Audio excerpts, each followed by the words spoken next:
প্রিয় দেশবাসী, আগামী 15ই আগস্ট জাতির একটি শোক দিবস। আপনারা যে যেখানে থাকেন, সেদিন শুক্রবার সেহেতু অন্তত কালো জামা না হলেও কালো একটা ব্যাজ ধারণ করেন এবং বঙ্গবন্ধু এবং তার পরিবারের যে 16 জন পরিবার এবং 2 জন বাইরের বোধহয়, একজন কর্নেল জামিল আর একজন হইল বরিশালের রিন্টু। তো আপনারা তাদের জন্যে দোয়া করবেন আল্লাহর কাছে, কারণ বঙ্গবন্ধু আমাদের জাতির পিতা। তার যৌবনের 17টা বছর কারাগারে কাটিয়েছে। পাকিস্তানিদের সাথে কিভাবে ফাইট করেছে, একটা ফাইট তো হলো 9 মাসের যুদ্ধ, সেটা না, তার আগে রাজনৈতিক যুদ্ধ সেটা।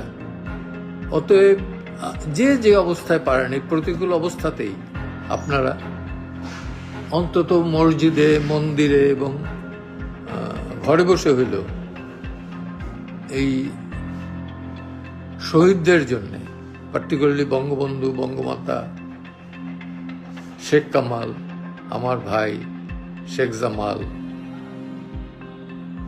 শেখ নাসির, তার স্ত্রী শেখ রাসেল, তারপরে শ্রেণীবাদ সাহেব, তার নাতি,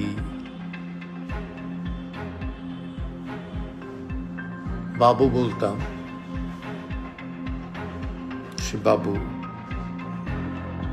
শহীদ ভাই, এদের জন্য আপনারা সবাই দোয়া করবেন। এটুকুই।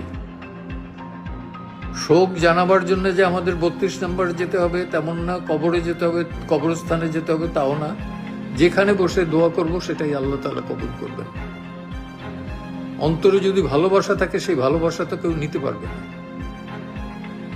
সেই অন্তরে শ্রদ্ধা যদি থাকে, শ্রদ্ধা অবশ্যই আমরা যারা ভালোবাসেন, যারা মনে করেন যে জয় বাংলা জাতীয় স্লোগান, যারা মনে করেন যে বঙ্গবন্ধু জাতির পিতা, অবশ্যই তারা যেন হাত তুলে শুধু ওই দিন না, সবসময় তাদের জন্য দোয়া করবেন।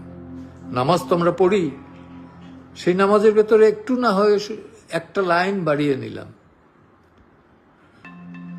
এই আর কি আপনাদের প্রতি আবেদন। প্রয়োজন মঞ্চ 71 থেকে আমি জেডাই খান পান্না আপনাদের কাছে আবেদন জানাচ্ছি। ধন্যবাদ।